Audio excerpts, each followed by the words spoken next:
specialist guest telling us things we don't know about, telling us things we have never done, things we have never seen and will never do. They're specialist guests telling us things we don't know about, telling us things we have never done, things we have never seen and will never do.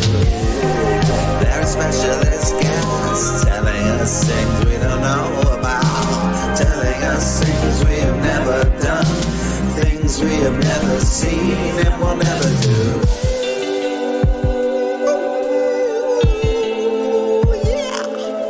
Let me talk in your ear and tell you all the things I've achieved. Hi. Sorry. Hi. My washing machine.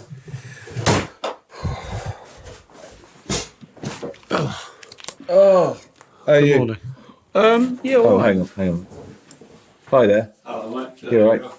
Thank you. All right, Thanks very you're much. Cheers. Cheers. You're a postman. Yeah, it sort of does my head in. Does he come right in? Yeah, That's mental. yeah. I was chatting to Naomi about it, and she said, I think it's because What it's like the fuck? when you deliver to an office, you know, where you just walk into an office and just... No, so I don't know about that. We just walked up to your desk and handed you your letter. I know that's about 10, 12 steps. No, it's very confident. That's done my head in. Yeah, it's done my head in. I just sort of... Just imagine him being 12 steps into my house, him coming into my lounge. Well, it's slightly different here, isn't it? Isn't it? No. No, it's not. What the fuck? First, Hello. Naomi said, I think when you deliver post in an office, you go in, you go to the front desk, you go there. I think he's treating it like... The reception of a... Yeah. When actually, can you get out, please? Well, I'm just dumping you. I know what you're doing. Fuck off. That's what I should have done. Sorry, what are you doing? But I didn't know Well, it. Oh, hi, how you doing? Is that the first time that's happened? No. I don't know what's going on. That's so weird. Most people, you would go, hi. Yeah. Oh, hi. And I come to the door, take them. He just bang, walks in, bang. Get away from me. Right, let me get my head around this. It's weird, isn't it? You're in the mid... But you're on a call. I know it's only me, but you're on a Zoom call. Yeah. And the postman's just handed letters to... I mean, obviously, it was delicious when I saw him then. I was like, yeah, absolutely come in and be part of this world. Yeah, please. and blow Joe's mind. Yeah. Oh, I guess... Oh, is Keith here? Oh, wonderful. Hello, Keith. Yeah, hello there. Sorry, I'm a little bit late joining. I downloaded Zoom a couple of weeks back, and I've had to upgrade it for some strange reason. Yeah. Anyway, greetings. Hello. Yeah, thank you so much for coming on, Keith. Nice to meet you. That's all right. Thank you for inviting me. I've been so excited about this because I know the story, but Joe doesn't know the story. Davey told me to stay in the dark. Yeah, I said, Joe, you must stay in. Don't read anything. I just want you, Keith, to sort of reveal it all to him, step at a time. And if you're up for that. Yeah. How are you anyway, Keith? Where are you? Yeah, not bad. Yeah, getting older, but still out of the, still hanging on in there. It's horrible getting older, isn't it? Yeah. I really want to ask Keith what he thinks about your postman walking into your office, but it's probably not. Yeah, I've got an office here, Keith, and as we were recording this podcast intro, the postman just walked in here and put the post on the desk.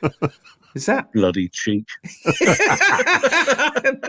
That was very succinct. I couldn't agree more. I know. So, Keith, what got you into? Because you've written a few books now, haven't you, on sort of mysteries? Yeah. What got me into the Flannan story was I used to live in Edinburgh years back, and one of my friends at college, his family were quite well off, and they had a house up in Lewis, which was where the shore station for the Flannans was. Lewis in Sussex. No, Lewis, not ESIS, in the Outer Hebrides. Oh, I'm sorry. Yeah, no, it's pronounced the same. Yeah, but anyway, I used to go up and stay with him, and I'd heard the story and the missing lighthouseman, but I never paid a lot of attention to it at the time. Can I go back a bit, because I don't quite know what's going on, because I don't know anything. I kind of want to let Joe. There you go, Joe. Yeah, you got Keith for an hour. Yeah, yeah. Right. So Keith, I was just getting into how I got into the story the first time. But I don't know what the story is, Keith. I don't know anything about. God, I don't know anything about you. You haven't been told anything. No, he hasn't. You could be the bloke down the pub, right? Okay, let's put it in a nutshell. It's about 3 lighthousemen who were on the most remote location in the British Isles, in the Flannan Isles, who literally disappeared from the lighthouse. Right, and have you researched it? Have you written a book on this? Then is this what? Yeah, I've been on the TV with it as well. Amazing. We did Okay. a half-hour show on the Unexplained Files on the Discovery Channel. They didn't make a film of this, did they? There's been a couple. There was a recent one. With I can't remember. So Robert Pattinson, was he in it? No. A lad, weirdly, a lad I know was in it. Oh, really? From Sex Education. Oh, yeah. Because that's why I watched. I saw the advert for it. And I was like, oh, blimey! Sorry, I'm really picking up the pieces. I like you picking up the pieces. Yeah, I can't remember what that was. It called The Lighthouse? That film? I think it was. Yeah. Yeah, and I can't remember who the stars were. And I have to be honest, I haven't seen it. No, but it's loosely based on that. 2019. Yes. Yeah. But that's basically the gist of it. 3 men, the lighthousemen, all disappeared. And therein is the mystery, because nobody knows what happened to them. So, Joe, just hearing that, what are you thinking about that? Well, they just disappeared. Yeah, I want to know why. Yeah, and so you heard about this story and you started researching it. Is that right, Keith? And you exactly. Well, I first heard about it when I was staying up there with my friend, because somebody told us about it one night in the pub, and you think, oh well, that's interesting. I didn't think anything more of it. And I was in secondhand bookshop and I picked up a book, and it was a little snippets of mysteries, and it said about the 3 lighthousemen, and that sort of rekindled my interest in it. And I tried to find to see if any full books had been written on it, and none had. And what did that little bit, that short story tell? Was that really minimal? What it said? It was a page and a half. I think. Oh, it was really? What did it say? 250 mysteries, and all it did was say, the basic details. The relief ship came out on Boxing Day 1900. They went ashore. Everybody was gone, or everybody. All 3 of them weren't there.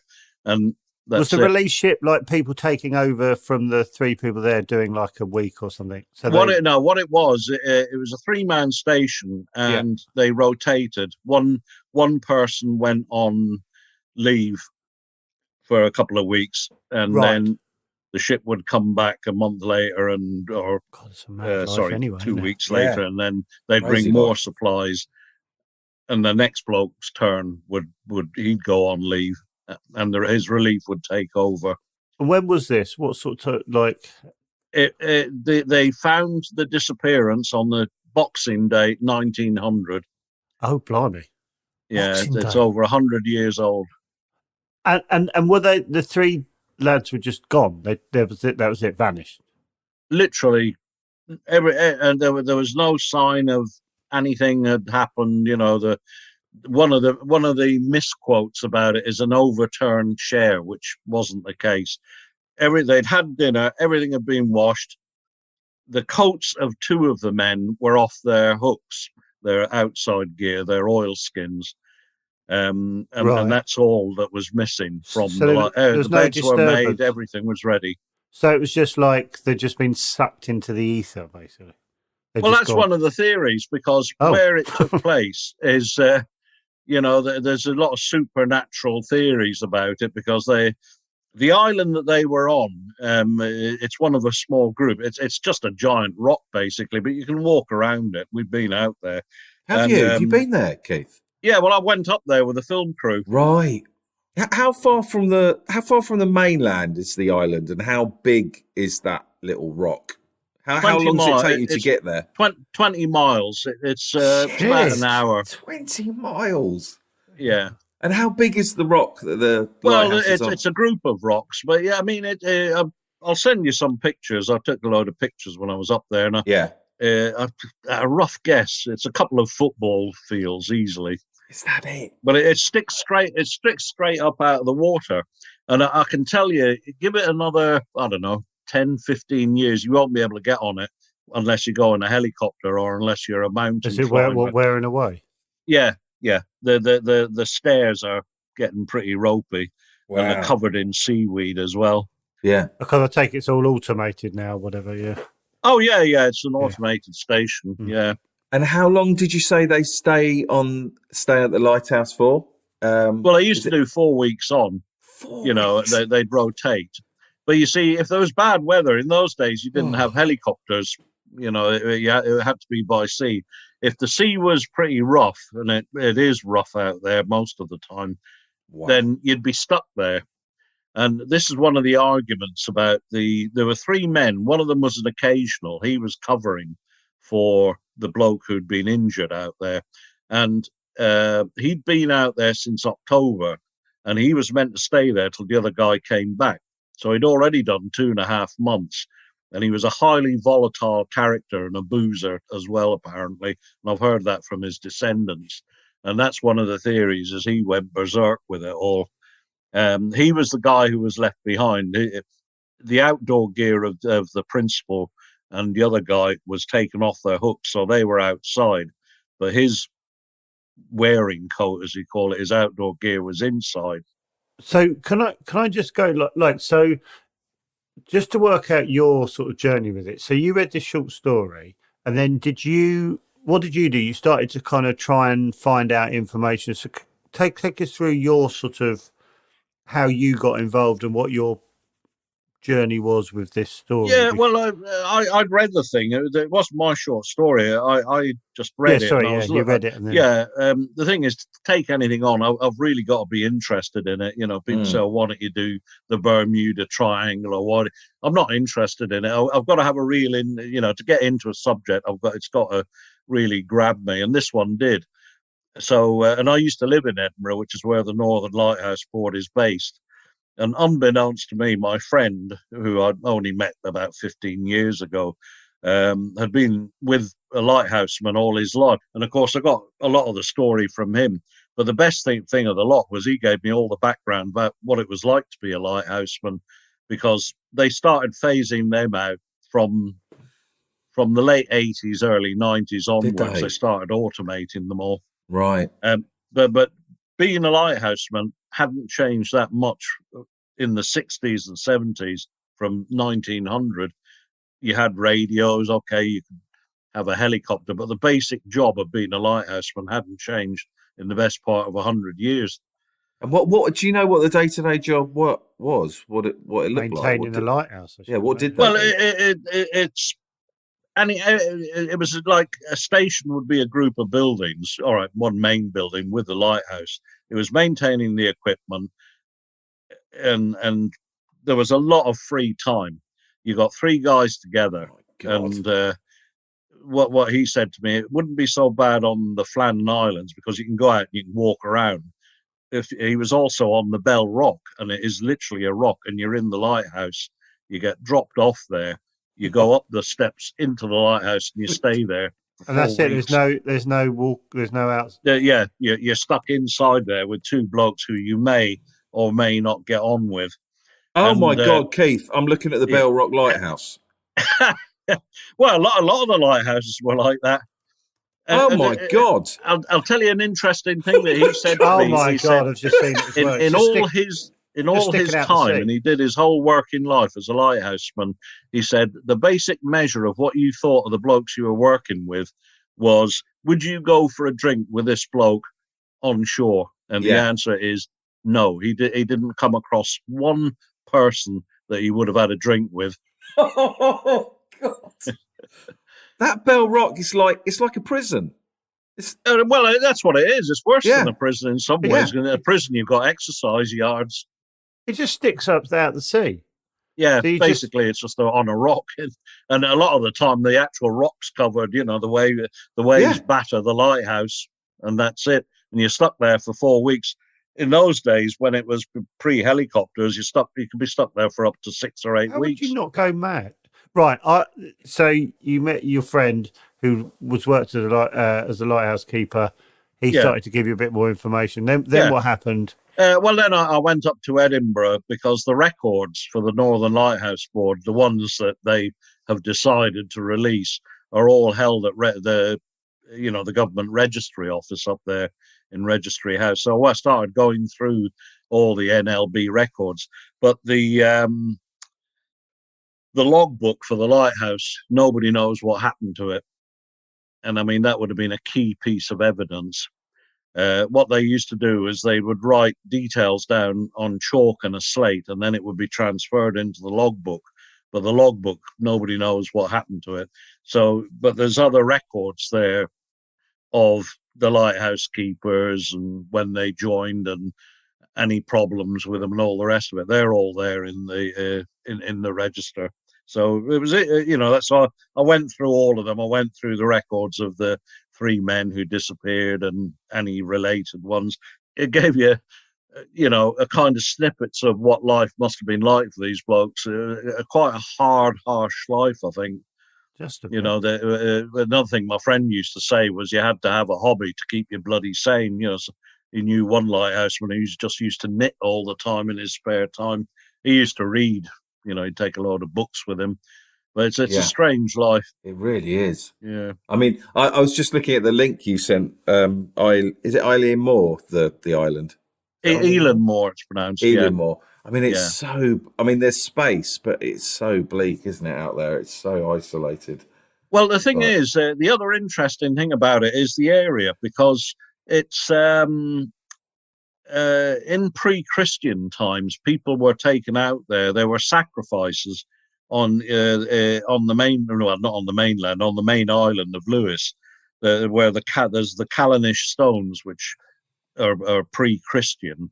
They reckon that sacrifices were made there, and the bodies were taken out to Eilean Moor to be sacrificed to the gods.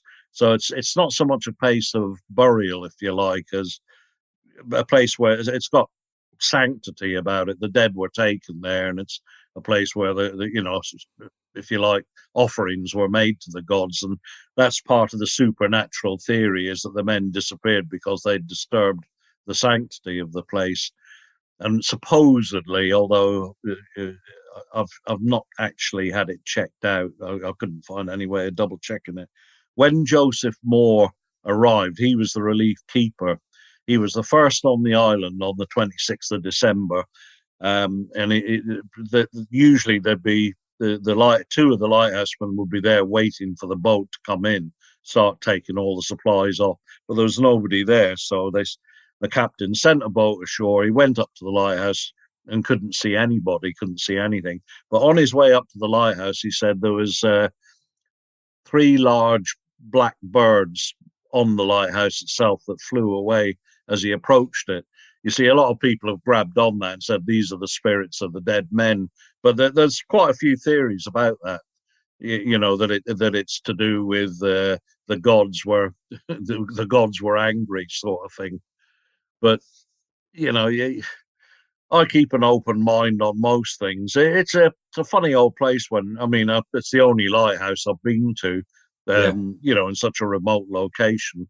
But it's got a weird feel to it, I have to say that. Yeah. I mean, even when I was there on the island walking around, I remember I had my back to it, and a good couple of 100 yards away, literally in the time of walking forward for a bit, a wall of mist had come up, and it was literally only about 20 yards behind me. It was moving faster than you could walk, and it literally covered the whole island, and you barely see your hand in front of your face. And then the next thing, it disappeared completely. It was just such a weird thing to happen. Yeah. And also, there's a stone chapel on there. It's where the island gets its name from, Saint Flan, a monk, and that used to be used for. You'd go out there, the monks would go out there for up to 40 days for fasting and prayer and all the rest of it. So that adds to this idea of it being a holy place, that. Mm-hmm. So what are the theories then? What's the? Well, I mean, there's a number of things. The main one, and the one that everybody jumps on, is it was a giant wave. When Robert, the superintendent, went out and he made his report about it, and he talks about the devastation on. There was 2 landings. It's the West Landing, and he wrote apparently it had been hit by a wave or waves that had mangled the what do you call them, the metal rails. They were all twisted and warped, and the turf had been torn up 110 feet above sea level. So it must have been a massive wave that would have done it. Yeah. But the thing is, I've got all the weather records for that month from the Met Office. They keep historical records, and what was happening on the day they disappeared was there was a gale building up to the late afternoon, and it peaked at about 6 o'clock, I think, 5 or 6 o'clock, when the waves would have been about 23 feet to 32 feet. They're estimated around that height. And so for them to go out, 2 of them disappear. You're expected to believe, I think, that the third bloke says, bloody hell, they haven't come back. I better go and see what's happened to them. So he goes down to the West End, and another big wave comes and grabs him. It's possible with 2, but surely it's not going to happen to the third one. To me, it's just a convenient explanation. And the other thing that people tend to ignore is that 2 days after they disappeared, there was a massive, violent storm, literally right next to the Flannans. The waves then, that day, would have been up to 80 feet, 75 to 80 feet, which is probably the one that did the damage. But that's 2 days after they disappeared. Right. And that can be verified with the records. How do you know that it was done 2 days after? Because how do they know what day they were missing? Because of the last log or something? It was because the last log was written on the slate. Oh, I see. On the morning of the 15th. Sorry, that last log was Christmas Day or Boxing Day?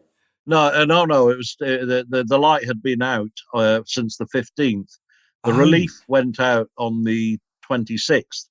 Oh, so that's 11 days later. Oh, so the last. Oh, okay. So the last. Right. So the light went out. So that's when they know there was no one. Yeah. The light could have gone for a certain time. So it happened.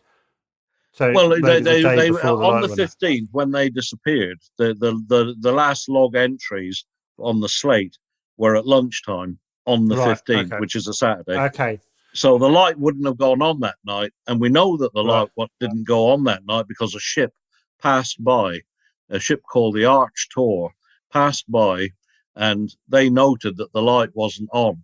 But that gets you into another rabbit hole, because that ship then went round the north of Scotland, come down to Leith, and it hit a rock and almost sank.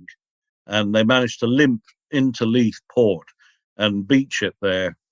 So they were preoccupied. And it was only days later, when the whole Flannans thing hit all the papers, 3 men disappeared, that they said, the captain said, well, I know that the light wasn't on the 15th. Right. So we have evidence that it wasn't working that night. But then you tie that in with the entry for the log. So they disappeared after lunchtime on the 15th. So you're kind of, because of the weather reports, there's a reasonable doubt that wasn't how it happened. Do you think? It's not impossible. It's not impossible, but it's too handy an explanation. And the thing is, I've actually been down at that West Landing, and all right, I'm a fat old git, I admit that, but it would take you it would take you 15 to 20 minutes to get back up to the station. You got to go up several, couple of hundred steps, steep incline. Yeah. And you need to be in pretty good shape to do that anyway. And then it's all uphill back up to the station to get the other bloke for the two of you to come back down.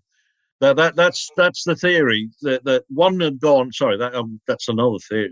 A slight variation. Yeah, what's another theory then? If that's it? Well, no. On the giant wave theory, you've got two blokes disappear at once. Yeah. Yeah. The other bloke goes down to see what's wrong. Yeah. He disappears with another and wave. so he gets. So the theory is a wave takes the two blokes. The third bloke's like, I don't know where they've gone, so goes down, and another wave pulls him in. It takes him. But there's a variation on that in that one of the two blokes that goes first goes in. Yep. Yeah. He runs back up to get his mate. Runs back up, to get the other one. Yeah. And that's a favoured theory of a guy called Walter Aldebert, who was stationed there in the 1950s. That was his theory. So why does that mean that's less likely to be true? Because a wave took them. Because you think.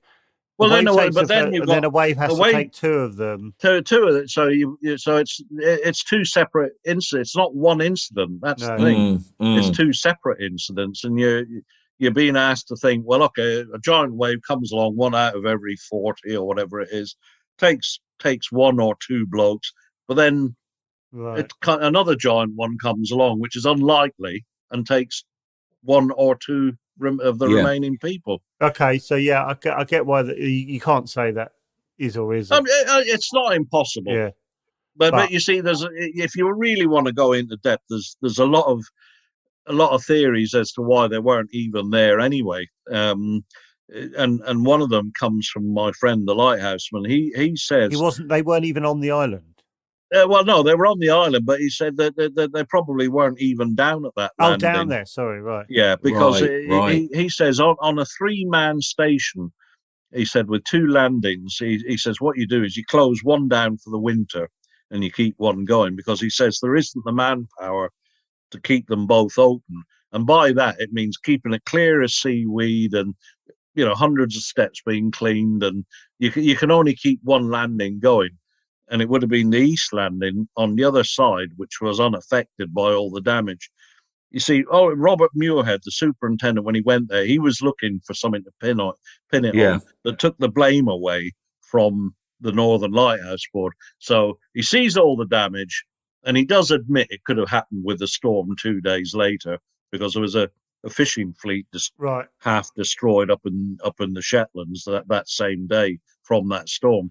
He says, okay, I admit it could have been done on the 17th, but all the evidence points to the damage there. The men were taken by a wave or waves. So if there's enough things that don't quite make sense, what's the next? Where did you go from there? If you sort of start to discredit that, what do you? What Alistair, who was my friend, his theory was that the trouble is you're getting really deep into it. There was a visit on the 7th by the superintendent. He was actually the last to see them alive. Oh, really? Robert Muirhead and his wife, they visited on the 7th of December, which was a week before they disappeared. Okay. And he said that all the supplies would have been taken off and left on the landing, on the east landing, and that with the visit of a superintendent, it's like a visit from the royal family. You have to drop whatever you're doing and show them around and all the rest of it. And so this the is work a week would have before. been, sorry, this is a week. Okay. So that the supplies would have had to have been dealt with after they'd gone. And his theory is that it was the wind that took them on the following day when they went to get the supplies. Now, I've said this in other interviews about this. You might think the wind isn't that strong, but Alistair, who weighed, I think he was 16 or 17 stone, he was carrying a fridge at one station, and he said the wind lifted him and the fridge and carried him about 20 or 30 feet on one. Okay, one. So the wind is pretty strong. So that's a massive theory then. So it could be, But then there's that thing you said, Keith, that one of their coats, one of their wet jackets or whatever, is left in the in the lighthouse. So why would only two of them have? Why would you go out without that on? Well, That's the unexplained. But you see, I actually think, and my theory was, although a lot of people don't agree, that Donald MacArthur, whose jacket that was, he was the occasional. He was the guy who'd been stuck there for 2 months covering for somebody. He had a croft to attend to on the mainland. He was a highly volatile character with a temper. And I think he just went berserk. The other two had gone out to do something, and he went out probably, I'm not saying in a fit of rage, but that they maybe came up to get him and that he went berserk and did away with the other two. And you wouldn't be thinking about getting your coat in those circumstances. But there wasn't any disturbance, though, was there? No, not inside, but outside. Right. And I think he had got to the stage where, okay, you can pick it apart, but I think he'd got to the stage where he just had enough. And that if you go not too far from the actual lighthouse itself, you literally, the steps start to go down. If you lose your footing, you're straight over 300 feet down to the bottom, or 280. And do you think they had like some sort of struggle then, and the three of them went piling over? That's exactly why.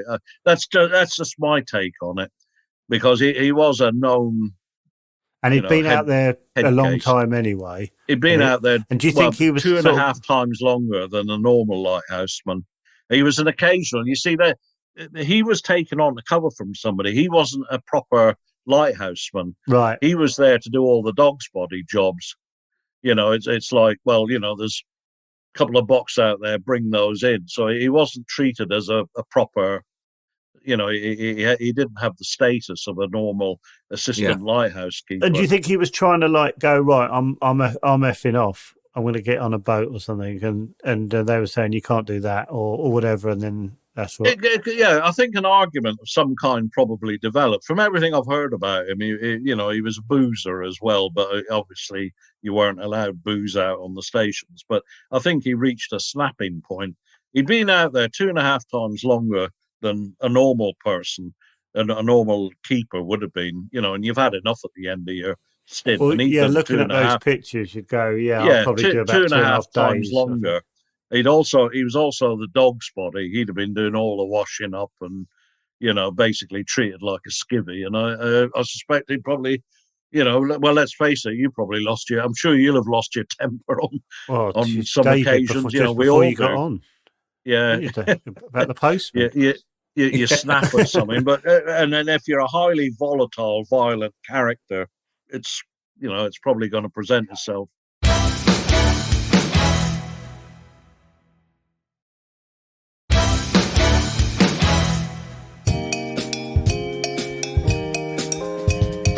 Sorry to interrupt the pod. I hope you're enjoying it, but just wanted to tell you that we have a Patreon page you can join if you're enjoying what we do. And you can get even more of us. God, can you imagine? So as little as £3 a month, you can get early access to podcasts, behind-the-scenes bits and bobs. We post pics and videos of what we're up to. There's even an opportunity to come on the show, if that's what you fancy. There's access to our Discord channel, where the serious chatterbiscuits gather and chat nonsense. It's basically a really lovely community of idiots like us, and I'm guessing probably like you. So if you fancy that, go to patreon.com/chatterbix. Now, enjoy the rest of the pod. Patreon, give it to me. Patreon, I need it, girl. Patreon, give it to me. Patreon, I need it, girl. So that's yours. What other theory? What's the theory about sucked up into the ether thing? Who's coming up with those theories and stuff? There's a body of it's a bit like the Bermuda Triangle, isn't it? There's a body that of thought that it will always go for the supernatural theory. That the Yeti believers, if you like, although that's not necessarily supernatural, but. The theory of a sea monster comes into it. There was a sea monster found up in Orkney, God, I can't remember the date, but I think it was if I'm not mistaken, the late 1800s, called the Stronsay Beast, that a sea monster had taken them, or there were sea sprites, malevolent spirits. How does a malevolent spirit take you? I don't know. Maybe they got frightened. Who knows? Can I ask a question, Keith? Sorry, how was the lighthouse found inside? What when they entered? What did they see? Everything. Everything was as if it was picture perfect. The beds were made. The washing up had been done and put away. They'd had their lunch. You wouldn't even have known. They could have walked in from upstairs. The actual lighthouse was primed, ready for the light to start that evening. There was nothing out of place. You will read that there was an overturned chair. There was something else. One thing that was noticed was the fire had gone out. There was a coal fire, and I think the clock had stopped as well. It hadn't been wound up, but you see, the clock would have just carried on from when it had last been wound up. So there's nothing inside that gave any clue, apart from the fact that there hadn't been a disturbance inside, and only the coat. So what in your book? What's your sort of angle? Is your angle your theory, or is it all the theory? It is, yeah. Well, I've tried to keep. The thing is, what I've found is that everybody wants you to give your opinion. Right. They don't like all the theories being presented. They want to know what you think. And so I tried to do that. What I tried to say, I gave all the different things that could have happened. Another thing is, by the way, that they might have been kidnapped for ransom, but you can't get on the island barely. When the weather's rough. It's easier people to kidnap. You can discount that. But my theory is, yes, that Donald MacArthur lost his rag, however it happened, and they either killed the other two and then realising what he'd done, killed himself, or tried to get ashore, although there were no boats on the actual island itself. But whatever he did away with the two of them, or that they all went over the edge, and that's what happened. But it's just a theory, and there's plenty of flaws with it. Do you think you've got every bit of information you could possibly get now? Is there nothing more? I've scoured what I think to be every bit of information. I mean, I've been through all the registers. I've been up there. You can never really talk about something like this, I don't think, until you actually see the place for itself. That's why I went up to the Dyatlov Pass to see what it was like there when I did the Dyatlov story. How did you get over there? How did you get onto the island? Well, I went with a film crew. Right. The Discovery Channel. Did they get a fishing boat or something? Yeah, well, it was a local, I don't know, fishing. It's kind of a pleasure craft, really. They do tours in the summer. We hired him for the day, and he took us out, and we went onto the West Landing. When we got there, we got into a smaller boat, and then went on to the West Landing and went up to the lighthouse. But we couldn't get in. You can walk around it, but you can't get in. You can see the pictures I took on the link I sent. Yeah, I was looking at those. Keith, your short experience on the island, can you imagine what it must have been like to spend a month there? Would have done my head in. Yeah. Yeah. And it's the sea's incredibly rough around. Oh, my God. Yeah. Sorry, I've just seen the tramway leading down to the crane of the West Landing. Yeah. So stuff like that, I'll be honest, the wind theory, you look at that and you go, well, that makes sense to me. Look at that. If you got if you're going down there or something, the wind, if you could say a wind can lift a 16 stone, 17 stone man with a fridge, that's got some sort of legs, isn't it? Do you think? Yeah. Because that was Alistair's theory, that one man had to operate the winch, so it was steam operated. He would stay up at the station, and he would operate the winch, and the area where you offload the things, when the tram comes up, you offload the barrels of water and all the rest of it and food. That's quite exposed, and it's a 280-foot drop, just literally yards away from it. You go, if you just get blown 2 foot to the left, you're down. Oh, what about? Yeah, you're over. Yeah. What would the procedure be if one of them went in? So one went in. Yeah. And then I'm just thinking of the one coat coming down. So two go down, one goes in the water just for whatever reason. Yeah. What would the procedure be to try and save that person? Would you go and get the other person? They had life, the circular life Down there, that would be down there, life rings. Yeah. Yeah. You would throw that to him on a rope. So you might throw that in, go and get the other, and then is there any way that it could have been possible? God, I'm throwing out. There isn't, because the trouble is, if you're on the west side of it, that's just been hammered by waves all the time, and it's not a sandy beach; it's rocks. So you've got to be really careful that. So you would, if someone went in, they're trained enough not to sort of go it, like, I don't know, jump in or whatever. You know what I mean? For anybody to jump in, you're putting yourself at extreme risk as well. And the other thing about it is they were wearing oilskins and sea boots. And I did 3 years in the naval training school. And the last thing you want to do is fall into the water wearing all that, because you just go straight down generally. The oilskins might keep you afloat, but the sea boots are quite heavy and they fill with water, and that's what drags you down. Sort of frustrating, isn't it? Because you want to know. Right, I know. I want to know what.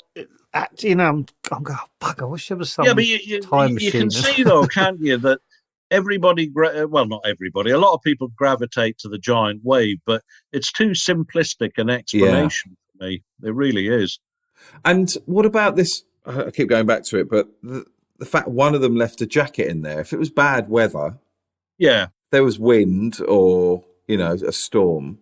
Yeah, it was MacArthur that had left his jacket behind. Yeah, I see what you mean. So if a wave had taken someone, the first one or whatever, you wouldn't go, I'm going to go out without a jacket. Yeah. I do occasionally go to the cult without a jacket. You do? Yeah. Right, okay. Well, it was also rain, there was wind, rain, you imagine gale force weather. So you don't want to go out in your shirt sleeves. So when you looked to the Met Office on the 15th, you said there was some kind of storm. Yeah, it was built up to gale force. It started building up from the morning, which is what they'd said on the slate. Sea getting rougher. Oh, really? Yeah. And then it built up throughout the afternoon till about, I think it was 6 or 7 o'clock. It starts declining then. That started easing off. So what time would they have written on the slate? Early morning or mid-morning? Just 11 o'clock, I think it would have been. 11 o'clock in the morning. Right.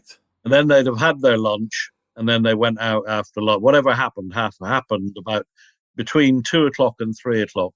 You see, and there's another thing that Alistair was pointing out. He said there must have been some real reason for them to have gone out after 2 o'clock, because it's middle of December. You've only got an hour and a half of proper daylight left, and it takes you 20 minutes to walk down and 20 minutes. So you're going to be walking back in the dark probably. So what was the reason they were out at that time? So there's no. And the other thing that does work into your theory, doesn't it? That if someone goes bananas and starts running about. Yeah. But another thing about it, on any lighthouse station, you do all in the winter especially, any outside jobs, you do them in the morning, because the afternoon, whoever's going to be on the night shifts is sleeping and resting for the night, and you're also prepping the light to be turned on in the evening, doing any indoor. So you're inside in the afternoon, basically. Yeah, most afternoons you were inside. So why are you sure they had lunch, Keith? Was there? Well, that's in Muirhead's report. Oh, okay. He went down and the place was, kept as it was. So while he inspected it, and he said that they'd had lunch and everything had been put away. But I must admit, I wonder about that, because you have to go. I wonder if Muirhead had a lot of it right. He's obviously keen to play it down as much as he can, because he's the superintendent. He was also the last to see them alive, so there was an element of guilt there, probably. But and obviously there were no clues when he saw them a week previously. He didn't see anything. No, he didn't mention that. All he said at the end was, "I was the last to bid them adieu." So, and that, but then but he didn't see him for 8 days. That was 8 days before, so that's nothing to do with any of that, is it? And the lighthouse was operating fine for the next few days. Yeah. Everything was all prepped and ready. You know, it's. I really know. I know, it's really annoying. I know. But can I really just want say, you to go, but we found out what actually happened. I was like, yes. Well, let me know. I'll have a Google. I'll tell you what I find, Keith. Can I tell you just quickly about the bad luck element of it? Joseph Moore was the first person on there to find out they were all missing. And he said from that day forward, his life was dogged by bad luck. You know, he had early deaths in his family, anything bad he never elaborated too much, but he always said from that day forward, his life was filled with bad luck. Yeah, I think he had a child that died young. I think he married twice, and both of them died young as well. But he put it all down to from that day forward. The ship that passed by on the night of the 15th, the Arch Tor, ran aground before it got to its destination, and then it disappeared completely with everybody on board in 1912, 12 years later. Nobody knows what happened to it. It was on a voyage to Rotterdam from the USA, and it was last seen leaving port, and it just disappeared. They think it went down in a storm. The guy who was sick, that MacArthur was standing in for, William Ross, his name was, he was posted to the Isle of Mull, I think, and then another one. But within 4 years, he dropped dead on duty in the lighthouse that he went to, the last one. One of the replacements for the 3 missing keepers that eventually, obviously they had to replace all 3 of them. Yeah. One of them was painting the lighthouse a year later, the actual tower, and he fell off the platform he was on and was killed. So there's a lot of bad luck. What is bad luck and what is coincidence? Coincidence may be the scientific term for bad luck. The bloke who supervised the building of the lighthouse, he was killed in an accident out there. So there's a curse. You can't say everything went smoothly afterwards. Have you been in touch with? But obviously no one who worked there, but relations of people who worked there since, like people in the 60s or 70s. Yeah. Well, if you look at the link, they got theories. On my link, there's Norrie Muir. There's only 2 people left alive, and it's a couple of years now, who actually worked on the Flannans. Really? Everybody else is dead. Well, my friend Alistair died in October. They're a dying breed lighthouseman. Remember that it was all automated by the early 90s. I remember it becoming automated, because I remember thinking it was. But there's hardly any of them left. There's Norrie Muir here. I've seen this, Keith. Yeah. So he works on there. Yeah, he didn't want to offer an explanation. I asked him, but he didn't really want to offer an explanation. God, he's actually experienced day-to-day life there, and he must have a. That's the person most likely to have. Like an educated. Yeah, but he wasn't keen. He lives in South Queensferry, but he wasn't keen to. Oh, I love it there. That's beautiful by the bridge. Yeah, that's right. Yeah, it's beautiful. Yeah. Sorry. Funnily enough, I didn't realise that old Chrissy Hind used to live there. Oh, really? The Pretenders. Yeah. When she was living with, I can't remember the name of the bloke, Simple Minds, but she used to live right by she used to live right, not a nice big house right by the bridge. Must have been bloody noisy. Yeah, there's some. I think I might know the house. You think there's one beautiful one right by it. And lovely one. Yeah. Well, I suppose they've got a bit of cash, haven't they? Yeah. Well, yeah. They've done all right.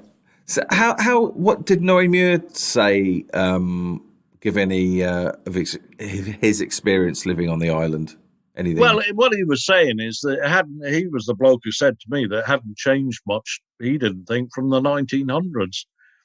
He did say it was a bit of an odd place to be, but the trouble is when people have died somewhere, you go there with you think, bloody hell, somebody's died here. So you got a preconceived idea that this is a weird place. I felt a bit like that with Dyatlov Pass. But by the way, Keith, please come back on and tell Joe about the Dyatlov Pass. Oh, well, I certainly will. Yeah. I don't want to. I need to sort this one out first. I'll tell you just very quickly a bit of a digression here. Years ago, I was down in the Congo, and staying with my sister and my brother-in-law, and we went to a place called La Lac du Valley. It's called. It's a lake with all surrounded by trees and bushes and all the rest of it, and it's run by nuns. And I went there with my brother-in-law, and I got the weirdest feeling about the place. There was something strange about it. You couldn't. I mean, in the Congo, this democratic, it was Zaire then.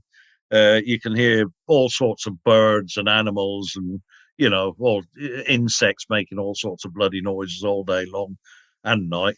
But this place was silent, and we were having a bite to eat there, and it was quite picturesque. You could take little boats out on the lake. I said to my brother-in-law, something really bloody weird about this place, and he said to me, that's probably because a couple of years ago it was run by a Belgian family, and they were all hacked to death one night, and the nuns took it over, so they'd all been massacred there, the whole family that ran it.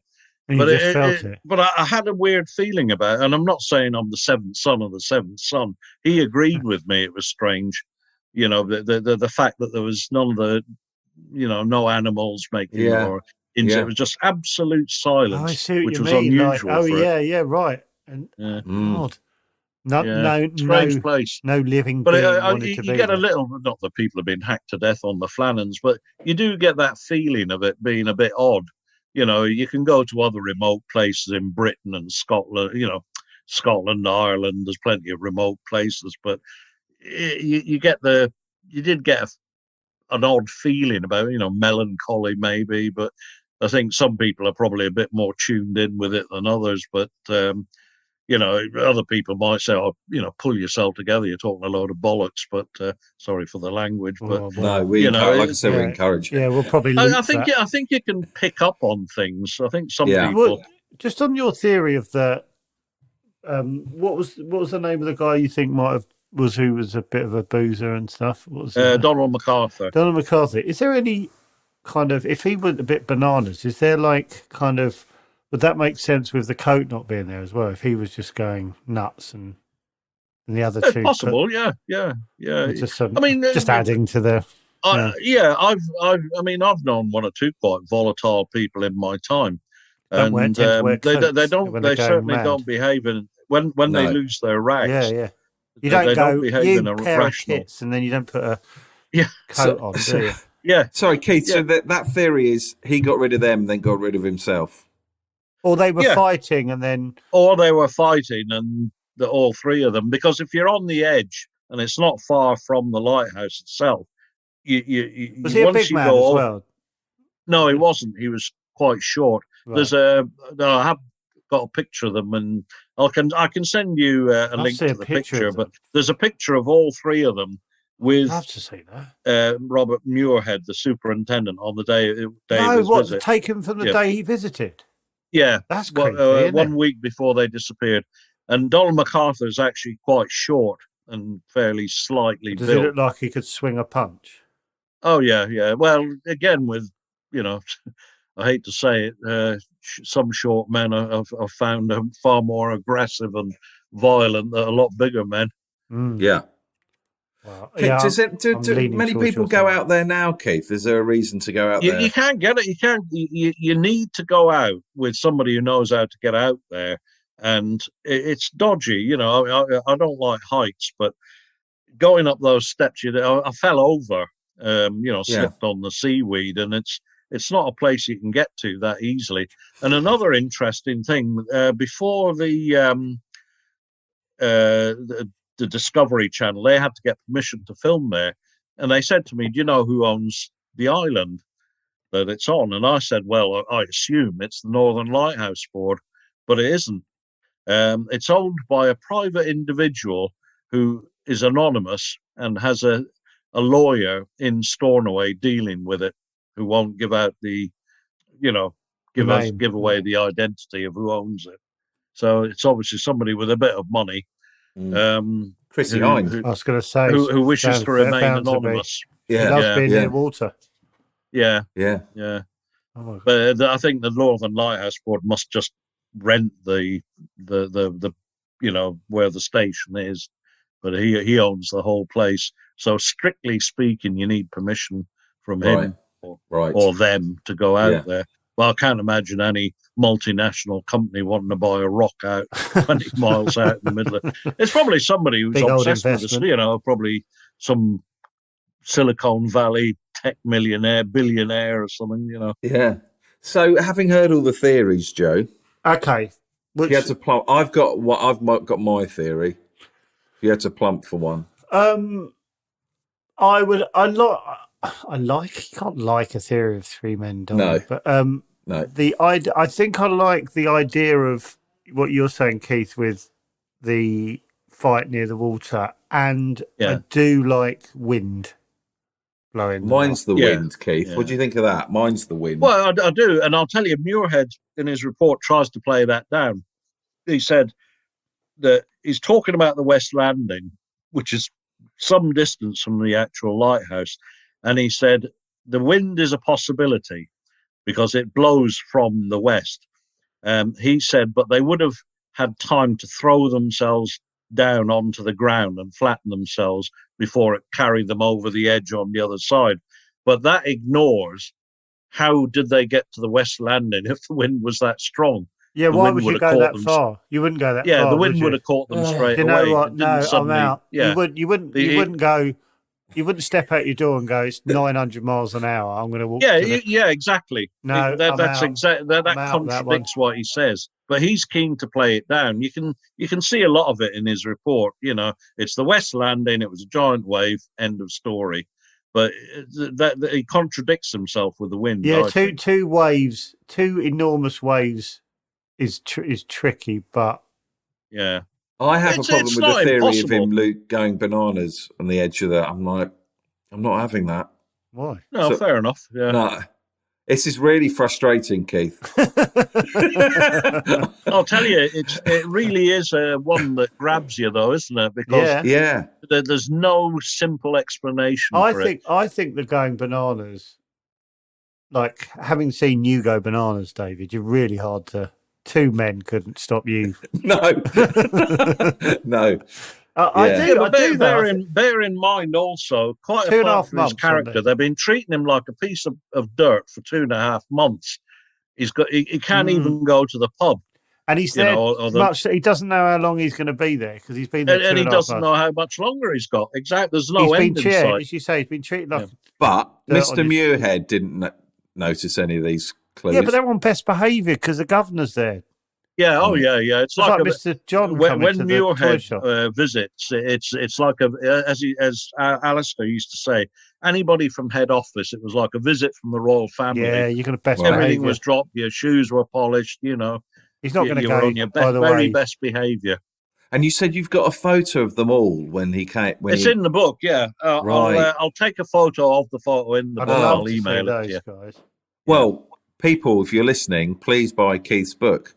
It's called The Lighthouse, the mystery of the... Did you say Elan Moore? Elan Moore Lighthouse Keepers. Yeah.